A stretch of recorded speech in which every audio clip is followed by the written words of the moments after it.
ഈ മുണ്ടക്കൈ ചൂരൽമല ദുരന്തത്തിൽ കാണാതായവരെ മരിച്ചവരായി കണക്കാക്കി ഉത്തരവിറക്കി. 32 പേരെയാണ് ഇനിയും കണ്ടെത്താനുള്ളത്. ഇവരെയാണ് മരിച്ചവരായി കണക്കാക്കി സബ് കളക്ടർ ഉത്തരവിറക്കിയത്. അർജുൻ PS ചെയ്യുന്ന വിവരങ്ങളുമായി. അർജുൻ, ഇത് ഈ മുണ്ടക്കൈ ചൂരൽമല പുനരധിവാസം സംബന്ധിച്ചുമൊക്കെ, വയനാട് പുനരധിവാസം സംബന്ധിച്ചുമൊക്കെ ചർച്ചകൾ നടക്കുന്ന സമയമാണ്. അപ്പോൾ 32 പേരെ ഇനിയും കണ്ടെത്താനുണ്ട് എന്നുള്ളതാണ് വാസ്തവം. അപ്പോൾ അവരെ മരിച്ചവരായി കണക്കാക്കുകയാണ്. അത് സങ്കടകരവുമാണ്, അതേസമയം ഇതിൻ്റെ നിയമ നടപടികളുടെ ഭാഗവുമാണ്. അപ്പോൾ വിവരങ്ങൾ എന്തൊക്കെയാണ്?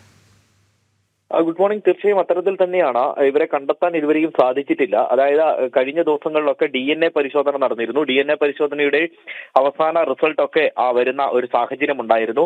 അത് കഴിഞ്ഞതിന് ശേഷമാണ് ഒരു 32 പേരെ കൂടി കാണാനുണ്ടെന്നുള്ള ഒരു വസ്തുത തിരിച്ചറിയുന്നത്. അതിനുശേഷം ഈ 32 പേർക്കായിട്ടുള്ള തെരച്ചിൽ അവസാനിപ്പിച്ചു എന്നുള്ളതാണ് പ്രധാനമായും നമുക്ക് മനസ്സിലാക്കാൻ സാധിക്കുന്നത്. തെരച്ചിൽ നേരത്തെ അവസാനിപ്പിച്ചതാണ്.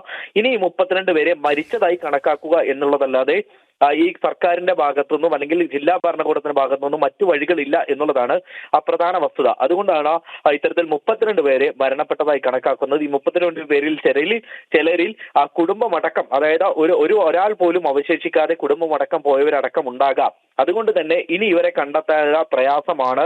മാത്രമല്ല, ഈ ഒരു പ്രദേശത്ത് ഇനി ഒരു റെസ്ക്യൂ പ്രവർത്തനം നടത്തിയിട്ട് കാര്യമില്ല.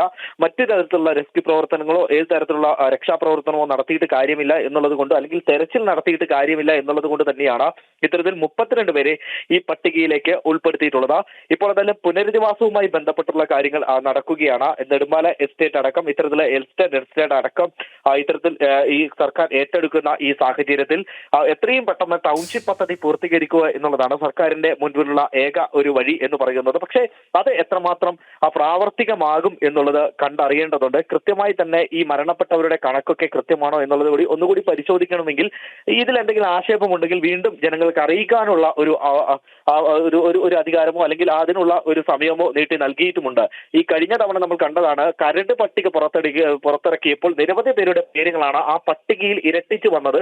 മാത്രമല്ല, ആരും അവശേഷിക്കാത്ത ഒരു വീട് പോലും, അല്ലെങ്കിൽ കുടുംബത്തിലെ ആരും അവശേഷിക്കാത്തവരുടെ പേര് വരെ ആ ഒരു പട്ടികയിൽ ഉയർന്നു, അതായത് വീടിന്റെ പട്ടികയിൽ ഉയർന്നു വരുന്ന ഒരു സാഹചര്യം ഉണ്ടായിരുന്നു.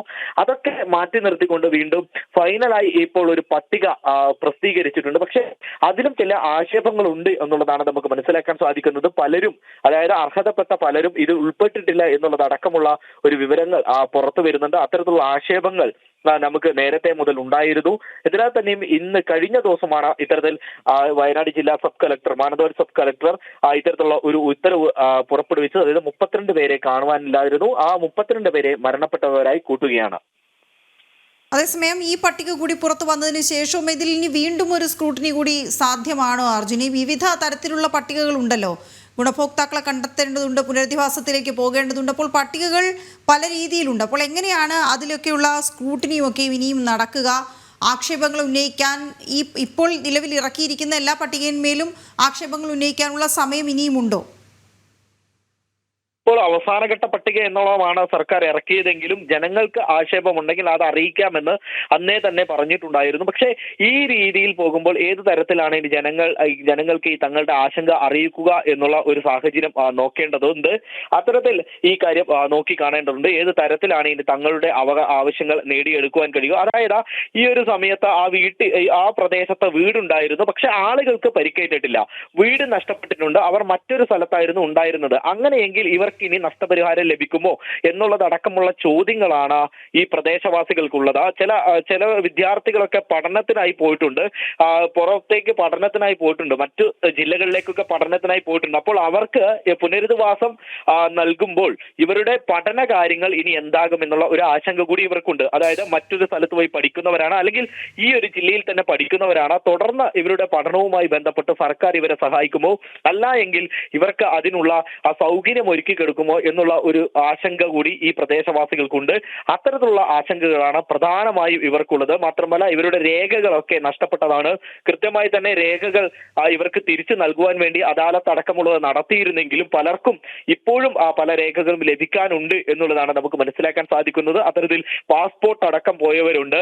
ഇത്തരത്തിൽ പാസ്പോർട്ട് തുടങ്ങിയ ആധാരം, ഇത്തരത്തിൽ ആധാർ കാർഡ്, ID കാർഡ് തുടങ്ങിയ നിരവധി ഇവരുടെ പ്രശ്നങ്ങൾ നിരവധിയാണ്. ഇവയൊക്കെ പരിഹരിക്കേണ്ടത് അത്യാവശ്യമാണ്. മാത്രമല്ല പലർക്കും ഇവരുടെ സമ്പത്ത് കടകൾ ഉണ്ടായിരുന്നവരുണ്ട്, ആ പ്രദേശത്ത് ഷോപ്പ് ഉണ്ടായിരുന്നവരുണ്ട്, കടകൾ ഉണ്ടായിരുന്നവരുണ്ട്, ഇത്തരത്തിൽ കച്ചവട സ്ഥാപനങ്ങൾ ഉണ്ടായിരുന്നവരുണ്ട്. അപ്പോൾ ഇതുവയൊക്കെ നഷ്ടപ്പെട്ടവർക്ക് ഏത് രീതിയിലാണ് നഷ്ടപരിഹാരം നൽകുക എന്നുള്ളതാണ് പ്രധാനമായിട്ടുള്ള ഒരു ചോദ്യം ഇപ്പോൾ ഉയർന്നു വരുന്നത്.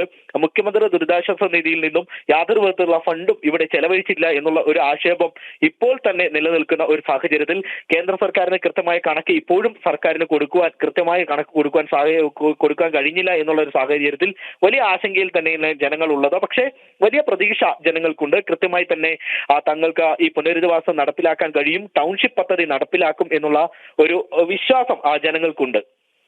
ഓക്കെ.